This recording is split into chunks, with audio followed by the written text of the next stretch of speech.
nagkaroon ng price ceiling desisyon ng Pangulo na hindi kinonsulta ang Finance Department. Nabigla na lang ang Finance Department bakit naglagay ng price ceiling without consulting the economic managers. Kaya ito, nag-resign si Professor Cielo Magno. Kasi nga sa dami ng krisis natin sa education sector, dapat nararamdaman na ng Presidente yung urgency na i-address itong mga issues na to. At kailangan niya talaga ng matinong tao na magpapatakbo ng Department of Education. Pagre-resign ni VP Sara.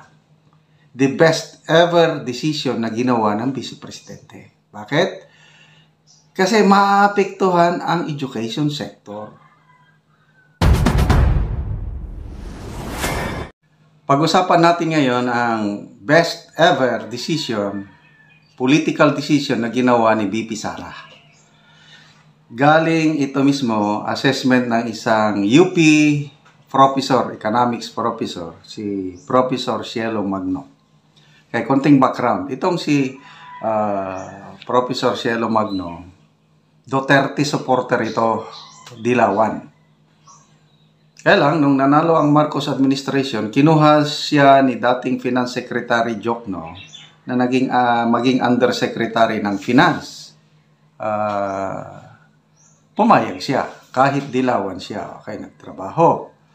Kaya lang, nung last year ba yun, nung kasagsagan ng sa bigas, taas ng presyo ng bigas, biglang nagkaroon ng price ceiling desisyon ng Pangulo na hindi kinonsulta ang Finance Department. Nabigla na lang ang Finance Department bakit naglagay ng price ceiling without consulting the economic managers. Kaya ito, nag-resign si Professor Cielo Magno. So, makikita nyo, he is an independent-minded professor. So, meron siyang binanggit. Hindi Duterte supporter ito, Leni supporter. Kaya lang, ito, napakagandang desisyon na ginawa ni VP Sara. Parinig ko, sa Facebook reel na lang ito. I agree with that. Okay. Kasi nga sa dami ng krisis natin sa education sector, dapat nararamdaman na ng Presidente yung urgency na i-address itong mga issues na to. At kailangan niya talaga ng matinong tao na magpapatakbo ng Department of Education para masolusyonan yung mga problema ng ating education sector. Kaya masaya ako na talagang pinaubayan na niya itong DepEd at binigyan niya ng pagkakataon yung Presidente maghanap ng ibang secretary para sa DepEd. Maski iba yung reason, no? Minsan ganyan talaga sa gobyerno, no? You just contradictories without focusing too much on the motivations or motives, no? Tama ba? Correct. Siyempre, alam naman natin yung totoong dahilan kung ba't siya nag-resign. Hindi dahil concern siya sa sektor ng edukasyon at naniniwala siya na may ibang taong karapat-dapat na magpatakbo sa ahensyang ito. Mas political yung dahilan. This is the best decision she has ever made with respect to the education sector. And I agree with that. Kasi nga sa dami ng krisis natin sa education sector, dapat nararamdaman na ng Presidente yung urgency na i-address itong mga issues na to. At kailangan niya talaga ng matinong tao na magpapatakbo ng Department of Education para masolusyonan yung mga problema ng ating education sector. Kaya masaya ako na talagang pinaubayan na niya itong DepEd at binigyan niya ng pagkakataon yung Presidente maghanap ng ibang secretary para sa DepEd. Maski iba yung reason, no? Minsan ganyan talaga sa gobyerno, no? Okay, so ito pinag-usapan, in-interview siya ni Christian Isguera yung few months ago pagre-resign ni VP Sara. The best ever decision na ginawa ng Vice Presidente. Bakit? Kasi maapektuhan ang education sector. Political ang dahilan. Lately lang, nagpa-interview na si VP Sara. Sinabi niya na yung pangunahing dahilan na nag-resign siya. It's because of budget. 2 tao lang, sabi ni VP Sara, ang nasusunod sa budget. Si Speaker Martin Romualdez at saka si Congressman Saldico. So, pinangkit niya doon yung budget ng DepEd ng mga nakarang taon, biglang siningitan ng mga kongresista ng billions of pesos. Tapos pag-implement na, pinapakialaman ng mga kongresista yung pundo. So, ayaw ni BP Sara ng gano'n. Bakit departamento ito tapos kayo ang nakikialam na susunod? Hindi pwede. Yun.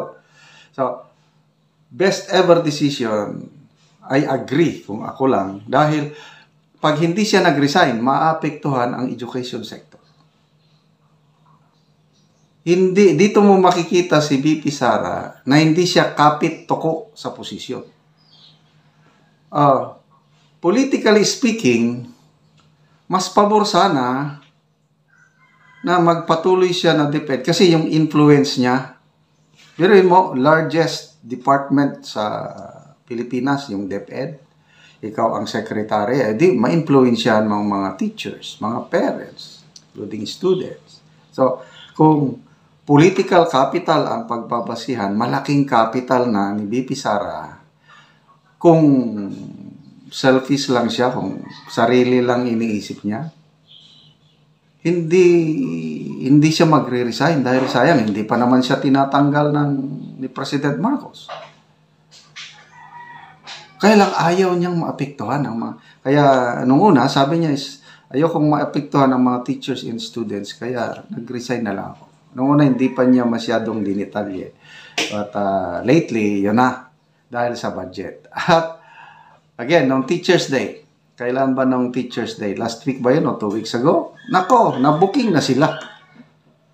Mismo, galing sa bibig ni Secretary Angara, na-confirm na totoo yung sinabi ni BP Sara na ang nasusunod lang sa budget si Speaker at saka si Committee on Appropriations Chairman Saldico.